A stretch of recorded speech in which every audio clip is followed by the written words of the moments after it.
Okay, everybody welcome. This is class number 4. And what I'd like to accomplish today, and I think you'll all enjoy this, playing on a bar table, because it is a little bit easier than what we've been doing so far. The pockets are a little bit bigger, you don't have such long shots and all that. But I would like to go over the rules of 8-ball. Not just the rules that you might play wherever you play right now, because a lot of times people invent their own rules.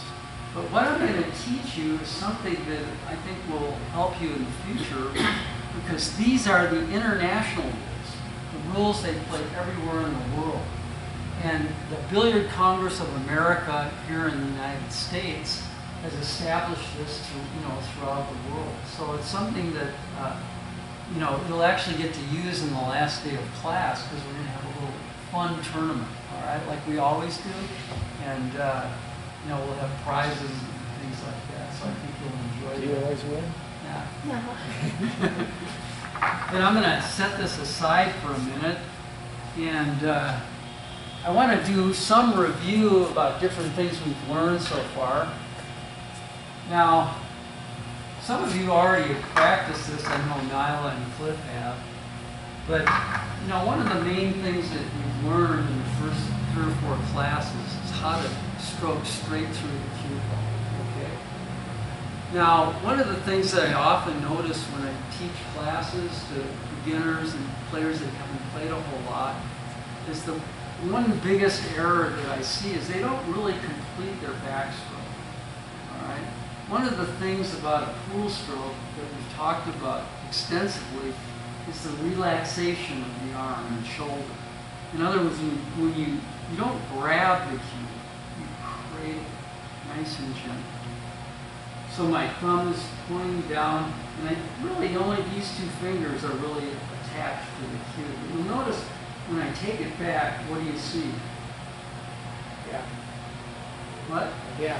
Oh, okay, yeah, it's sweet. And you notice the cue stick stays level, doesn't it? That's really important.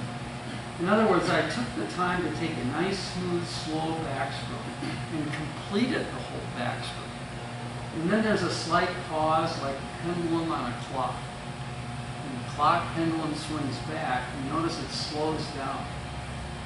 What beginners often do when they're stroking the cue is they're too quick to bring it back, and then they jerk it forward, all right? That's not a stroke. That's a jab. That's a punch. That's something that doesn't encourage consistency in hitting the ball straight where you're aiming. So nice and smooth. This is one thing why when you're always shooting shots, I'll say smooth. Don't be in a hurry. Nice, smooth, rhythmic backstroke. Slow, gentle pause, and then let the cue go. The stroke is not trying to force the cue through the cue ball. The stroke is a releasing or letting go. So you'll notice when you watch me play, I'll look effortless, okay? And that's because I'm letting the cue release through on its own, nice, smooth follow through. There's no jerking back too quickly and then jerking forward, punching, or things like that. Now, one of the things that I think I've seen some of you already practicing, it's on some of my videos, is simply put the cue ball or any object ball, we'll take a strike. Kind of a good way to do it. And I'm going to aim at the center diamond down there. Now, the goal here, as you all know, is really tough. It's even harder on those big players. But what I'm going to try to do is hit that center diamond and they make a really nice rhythmic stroke through the 11 ball like that. And hopefully, if I hit it directly in the center, the cue ball is going to hit the middle diamond, come back, and hit like that. And that's a great way to see how well you're stroking. So I'm going to go through my whole pre-shot routine. My eyes are directly behind the 11. Seeing my target as that center diamond swing down. You notice my cue stick is right on this diamond here, isn't it? One real important factor here is taking a few nice micro warm-up strokes. Those are really important because I'm kind of lasering in my aim. Not bad, not bad. Now, one of the things you're going to find out real quickly is how hard of a drill this is. All right? And I missed that by about, I guess about a half an inch. You know, let's try it again. But this time, I noticed I must have hit slightly to the right of center and it came back to that side.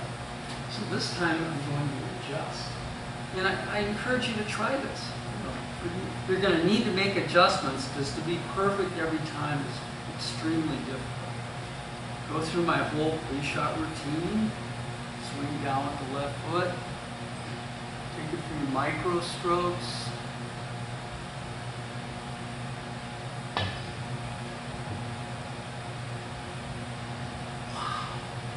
All right, I think that was maybe a little bit closer. What do you think? What do you think? Anyway, this is a really good practice drill. And the harder you hit it, the harder it is to come back to your tip. All right, one more time. This will be it. Yeah, this will be it. Hopefully, hopefully.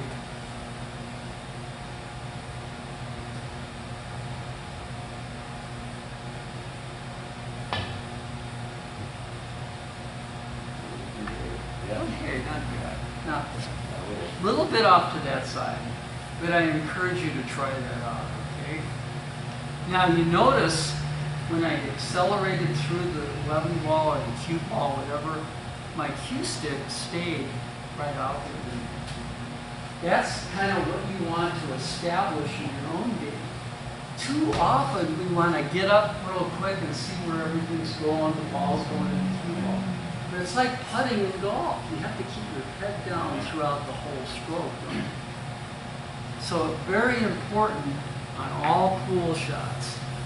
And here's what I like to tell students is that nothing moves until you hear the sound of the ball going in the ball. Let me kind of demonstrate that. I'm going to play the 11 in the corner, swing down, go through my pre-shot routine.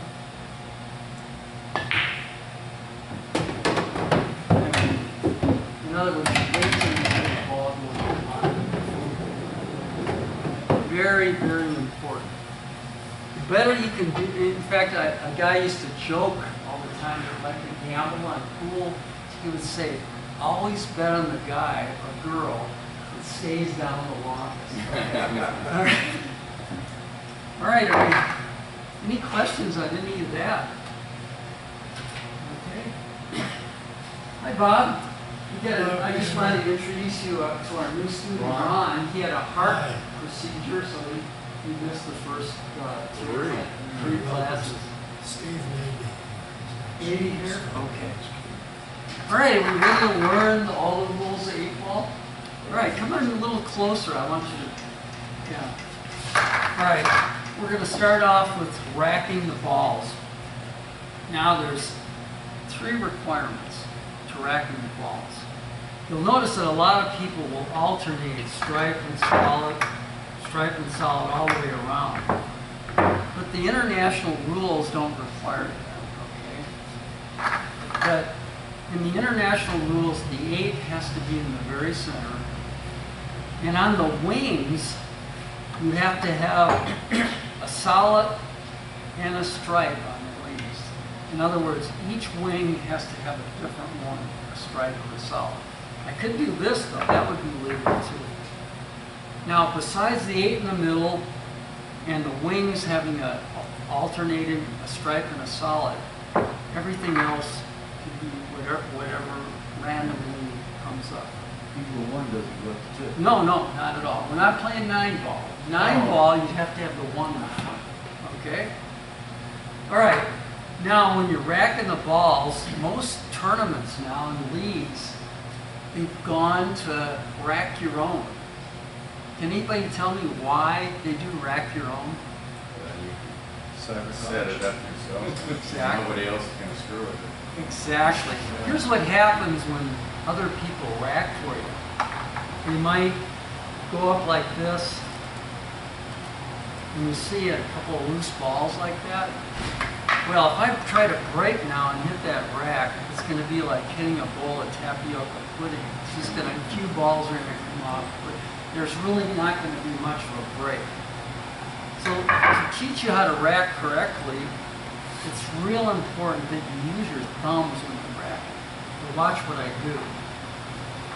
In other words, I'm going to push the balls up to the spot like that, and I'm going to take my thumbs in the back and roll those balls forward. You see what I'm doing? Now what that's doing is making sure every ball in the rack is frozen. Now when you're breaking, you cannot overemphasize how important that is. I mean, a simple thing like that. But you'll notice that if I look around from top, can you see a gap, Mike, with any ball there? Probably could find one. Looks pretty good. All right. Now from there, I have a little extra space, so I push forward a little bit like that, and then lift straight up. All right. That's how to properly rack. And trust me, you know, when you're playing rack your own in a tournament or a league or whatever it might be, and some of you might have aspirations to do that, that's real important. Right?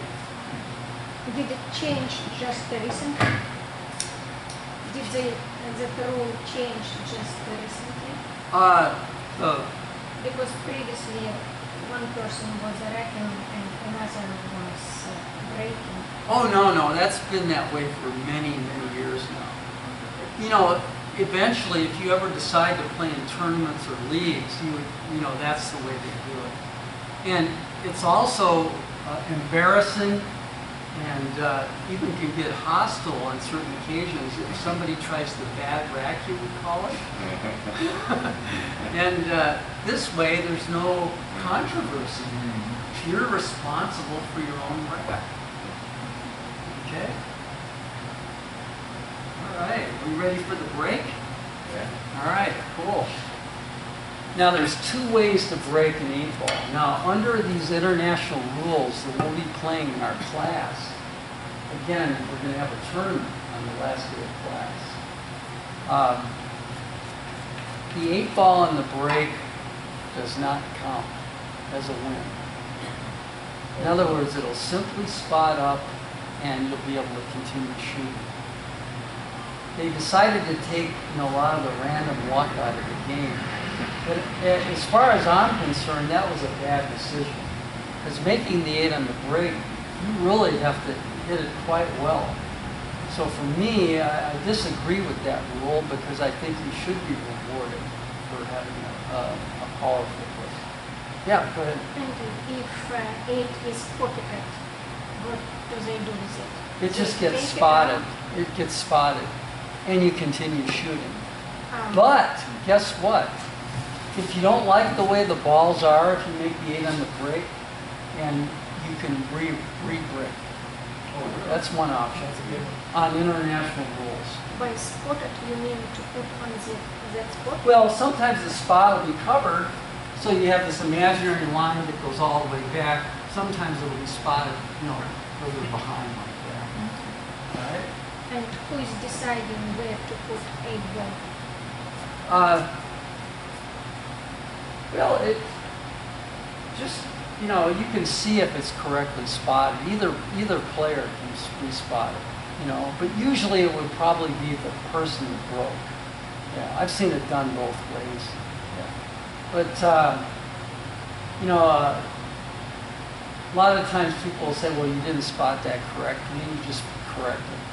So that's why it's important when you're playing in a tournament or league or whatever it might be, you need to be constantly vigilant, watching what's going on. You know, that keeps your head in the game and things like that. So, you know, I notice some people will be drinking a lot of beer and kind of just, you know, oblivious to what's going on. That doesn't work in a game of pool.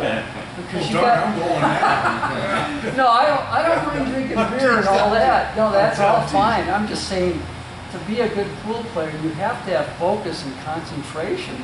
absolutely crucial, you know. All right. Now there's two ways you can brake, and they're both effective ways. All right. Now a lot of people will just put it in the center of the table like this. I think I showed you last week how that works. Or a lot of people choose to break from the wings and go right into the second ball. Now the advantage of going into the second ball is that you can often make the 8, because balls kick off the rail and knock the 8 down table. But with international rules, that's not a big deal, because the 8 on the break is not a win. All right? So I would say, for me, this is the way I break the 8 ball, because I'm not worried about making the 8 on the break. I put it not directly in the center, but it's slightly off center to the left or to the right. Now, hitting the front ball as flush as possible is what you're trying to do. In other words, that's even more important than having a great amount of power behind it. Because if you hit the front ball off center to either side, it takes a tremendous amount of power out of the shot, because it's not transferring to the whole rack. If you're off center to the right or left, you're going to notice you're going to end up with a bunch of clusters. All right. Now the idea on the break is you want a good spread, right? So I'm going to try to hit that 7 as flush as I possibly can. Okay. And also, I don't have my brake cue out. I'm not going to hit this too hard, but a lot of times you want to use a cue that, because you're hitting it with so much force or power, that won't flatten your tip. So a lot of people actually have a cue that they use specifically for braking. In fact, I'm going to get mine out just so you see it. It has an extremely hard tip. And that's one of the things that you look for in a good brake cue. And believe it or not, most of the good players in the world like lighter brake cues because they feel like they can get more acceleration and power from the shot. So the goal is to hit the 7 as flush as I can, and I want to keep the cue ball somewhere in the general vicinity of the center of the table. So to do that, I'm going to hit the cue ball directly in the center, just like I did last week on that table there. Yeah, go ahead. When you say flush, you're hitting it flush. Flush. When you're hitting it on an angle, are you actually hitting it front or to flush relative to No, this is not flush. Yeah. I hit there. Right, okay. This is flush. Yes, gotcha. In other words, I want to hit the front ball so it doesn't come off to the left or come off to the right. Hop straight back. And if you think that's easy to do, you're mistaken. Okay. All right? It's very difficult to do. You really, that's why the aiming on the brake is just as important as any other shot. You really want to focus on hitting it, and I know that word has several meanings, but as flush as possible. That's more important than power. Because if I hit that perfectly flush and the cue ball comes back straight back, that will transfer the greatest amount of energy to the rack of balls, and you'll get a better spread. Okay. Yeah, go ahead, Mike. Are you hitting the cue ball high, low, or center? Dead center. Dead center. Okay. In other words, you don't want it to draw back and you don't want it to go forward. You want it to pop back and stay somewhere in that general area. But I think you'll notice that you don't have to hit it so hard. And if the balls are racked good and everything is tight, you don't need to put too much power. But one thing you'll notice about when I brake is I'm really going to allow my cue to accelerate all the way through. That's what creates power as your follow through. Same stance? Yeah, pretty much. I don't really alter it that much. Maybe a little wider and a little, my hand will be slightly further back because it's a longer stroke. All right. breathe and relax. That's important on all shots. Euphoric feelings from breathing and relaxing and good posture. I know that sounds crazy, but that's an important part of the game. All right. Also, I'm going to do a few micro strokes to kind of laser in my aim. I'm hitting the ball directly in the center. Good break. Beautiful break because it came pretty much straight back, and that's what I'm looking for. And you'll notice I have a really good spread. Unfortunately, there's a luck factor. You know, usually I would have made a ball, but I didn't make a ball. That's okay. That's okay. I think it's a good demonstration of a good break.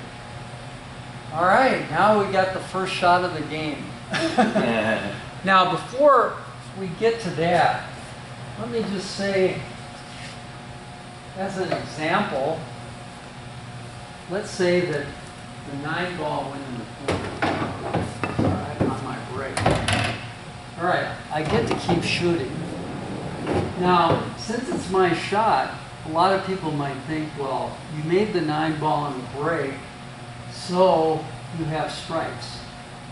Wrong. Okay, you don't establish your group, either stripes or solids, until you make your first called shot. All right? And that's what I'm going to do now. Now, even though I made a stripe, I can choose solids or stripes on my next shot. Okay? Does that make sense? Yeah, go ahead. And if you miss the pocket, the opponent still has open table. Yeah, if I break and don't make anything, my opponent comes to the table, it's an open table. No, if you break and you have stripes, for example, in the pocket, Yeah, but then it is your turn to do the first shot, cold shot, and you miss the ball it's still open. for opponent. Yeah, it's open until you make your first called shot. Because 8 ball is a call shot game. Now, Can you explain call yeah, shot? let me explain that because that's really important. When you're playing in a tournament, and let's say you have a shot like this and you shoot it in the side pocket, well, gentlemen rules are you don't really have to call that if it's obvious. But if the shot is not obvious, let's say it's a combination or a bank or some carom off another ball, anything like that, then you absolutely have to call the shot. But we call those gentlemen rules. Because imagine in league or tournament, if you're calling every single shot, it gets tedious and boring, right? In international rules, when the first called shot can hit us, you call this a solid. And Yeah. you hit a stripe into the solid. Excellent question. All right, let's bring that 9 ball back on the table. And let's say that my opponent comes to the table for the first time. He's looking around, and he doesn't see a lot of good shots, does he? Everything's kind of messed up, except the 10-7's lined up to this pocket, and the 9-5 is kind of lined up to that pocket. So it's an open table, and yes, the answer is yes, Cliff. At this point on an open table, I can use a stripe to make a solid, or a solid to make a stripe. But once I establish my solids as my group, then I must hit that, make a legal shot on that ball first. All right? So only when it's an open table can I do that. The 8 ball is never neutral. You cannot use the 8 to make any kind of combination. That's an immediate foul. Now, when you foul under international rules, let's just say that, let me give you an example of that. Let's say that I'm shooting here's a good example. Let's say I'm shooting the 15 in the corner and it's an open table.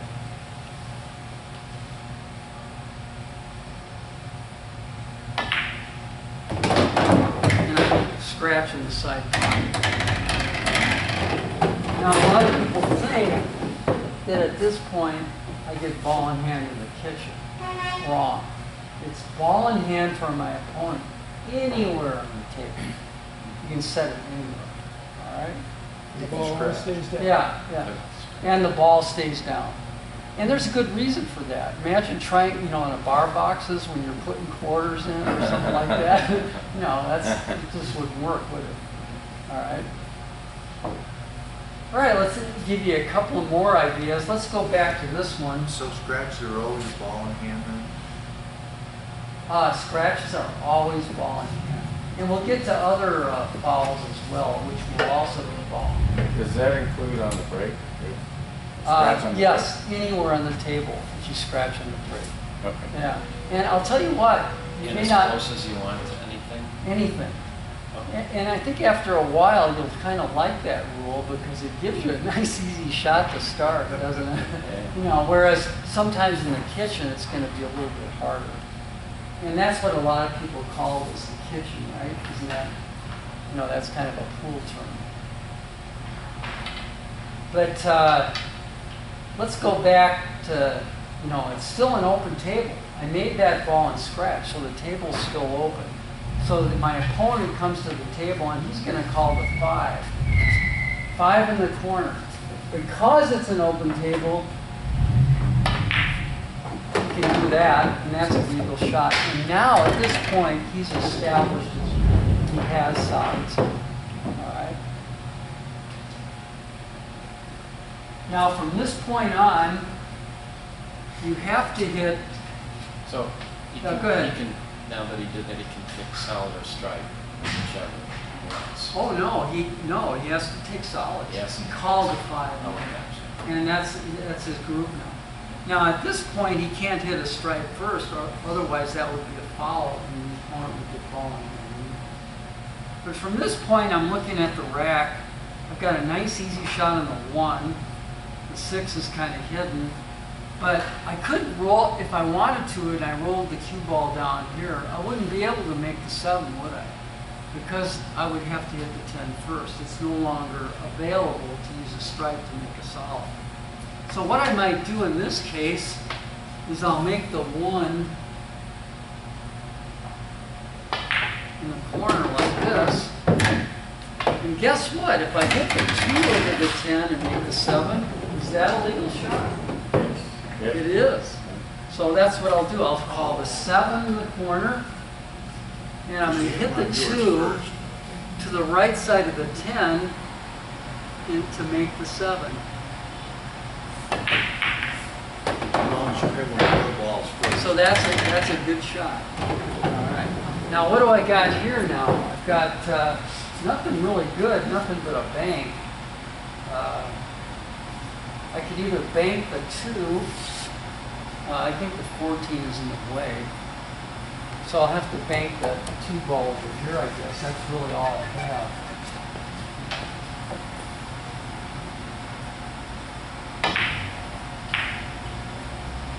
I missed it. Okay, it's now it's Stripe's turn. Let me put up another couple of possibilities that might happen. Now, let's say that Stripes is at the table. And they have the Stripes. And he decides, well, I like the 13 ball in the corner, so I'm going to call the 13 down there. And he might do something like this.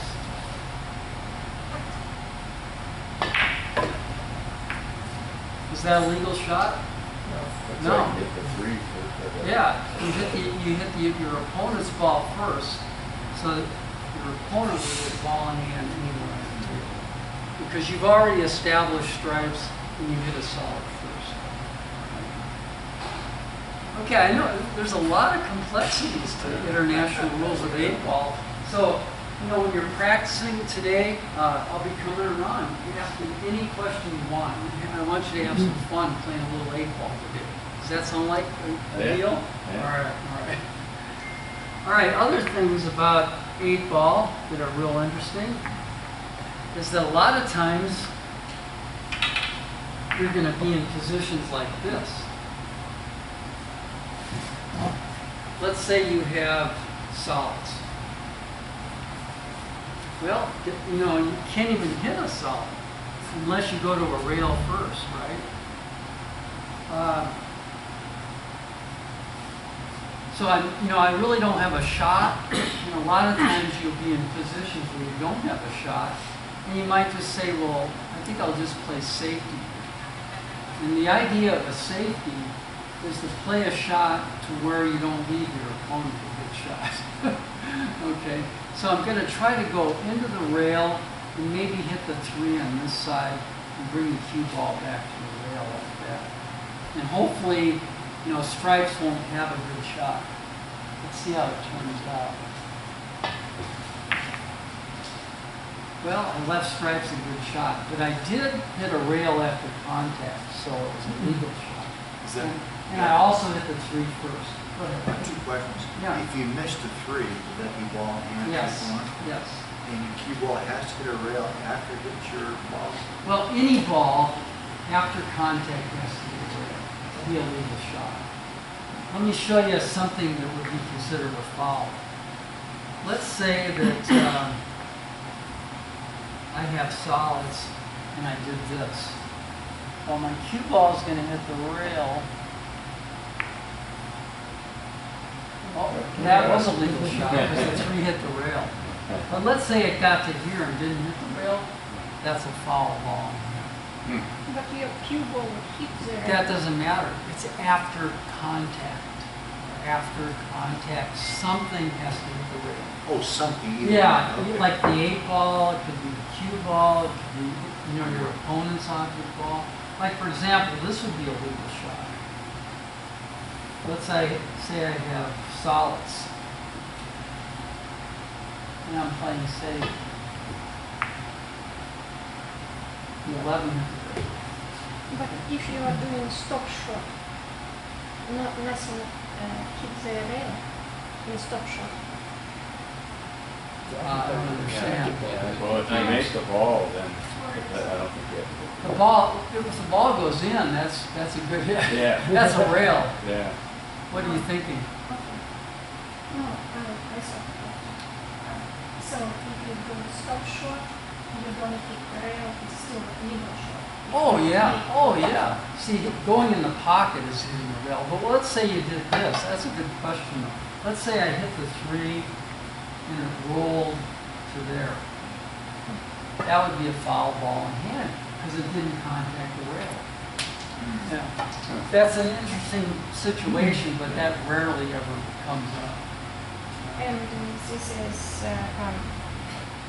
getting the ball in hand. Yeah, it would be ball in hand anywhere. Yeah, go ahead, Ned.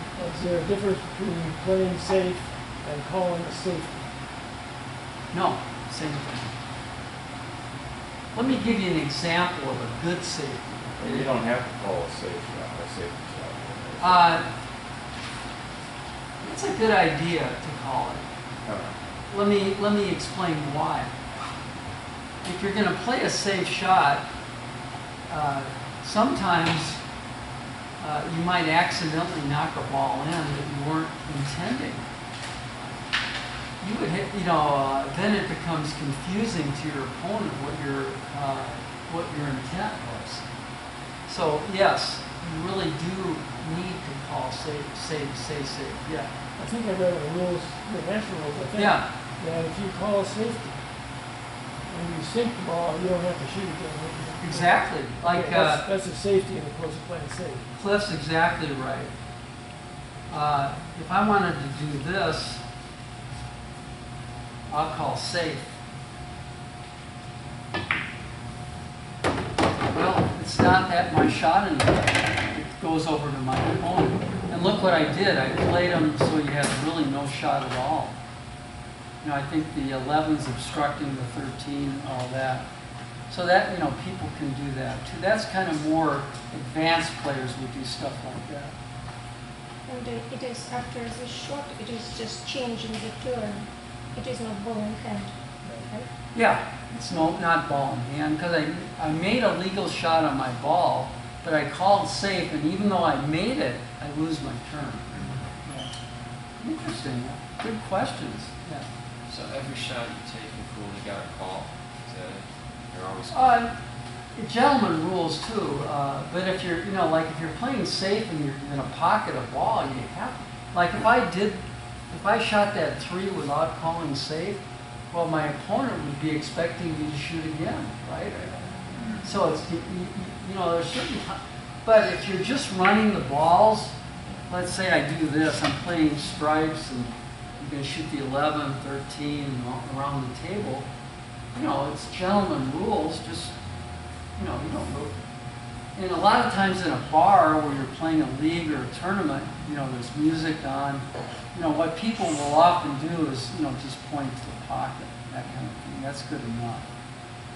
I've seen some tournaments where they have to put some kind of marker on. Oh, that's APA. Yeah, they mark the pockets. That's kind of, I've seen people lose games because they forget to mark the pocket, which is kind of stupid, I think. Why do you need to mark the pocket? Isn't it enough to... I guess it eliminates any doubt. Yeah, it does. It does that. Yeah. But I guess the last thing I'm going to cover today is what happens with the 8-ball. But let's shoot a few of these off using gentlemen rules. And maybe look at a little bit of strategy here. Now my 10 ball is a tough ball, isn't it? But if I just roll my ball somewhere in this direction, I can make the 10 in the corner. If I go down too far, I'll be hooked.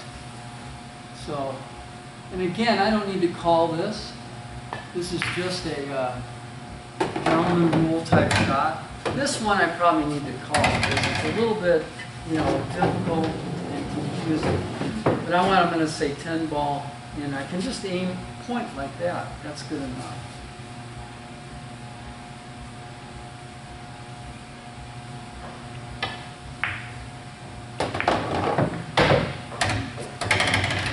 Well, I got a really bad roll. I got absolutely no shot. Oh, wait, I do have a shot.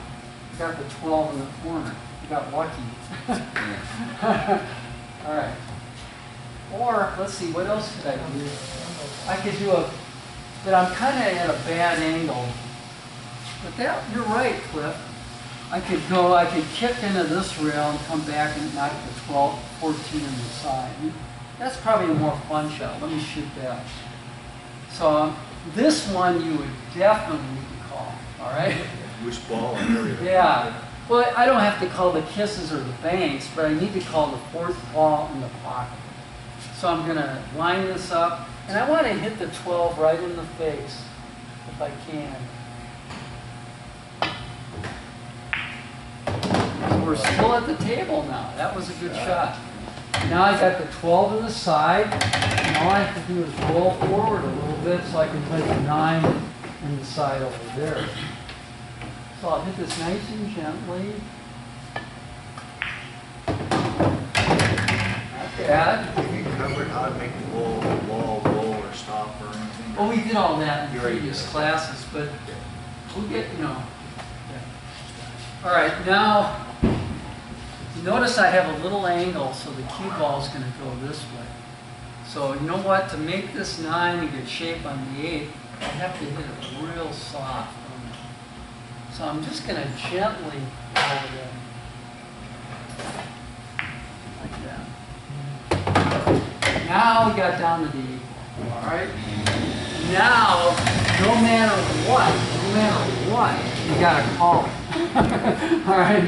So I'm going to say 8 in the corner. I'll point my cue there and so forth. So that's real important. Because, like if you don't call the 8 ball, then your opponent will jump up and say, you lose the game. All right. So on this shot, I just want to stick with my pre-shot routine, make a nice smooth stroke. The 8 ball, but watch what the cue ball does.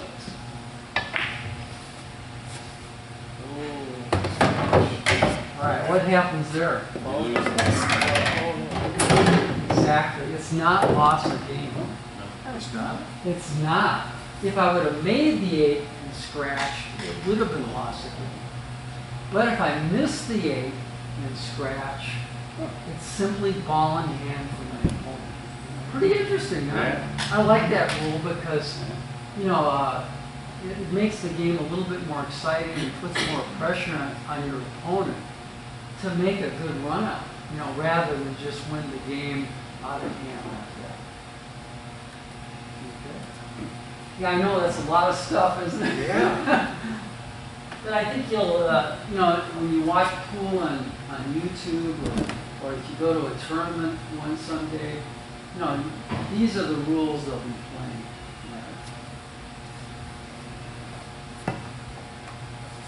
Let's see what else could happen. Here's another thing that could happen. Let's say you're shooting the 8 and you call it in the corner pocket. Well, I've seen this happen a lot, and you want to get somebody to watch the hit. But what'll happen a lot, get a little over like that, okay. What'll happen a lot is they make the 8, but did you see what he did? What I did there? Yeah, it's solid first. No, I hit the 4 ball first. So therefore, I lose the game because I made a bad hit on the 8. You have to hit the 8 first. All right. All right. So the same time would not be good enough either. No, no. In fact, it would be up to the person who's watching you. So whenever something like that happens in a league or a tournament, you'll call somebody over to watch the hit. So what happens if you hit them both at the same time? It's I still- would lose the game. Well, it's so hard to tell, you know, really. I guess by the rules, though, that would be good if you hit them both at the same time. But how are you going to be able to really determine that? And it would be up to the judgment call by whoever's watching the hit. So I've seen mistakes made in that case. But he's saying same time is not the same as hitting first. Yeah. So even same time doesn't sound like Okay, you got the perfect number. You can match up in twos. You want to play some 8 ball? And I'll come around and help you out as much as I can. Are we good? Yeah. All right. All right. Oh,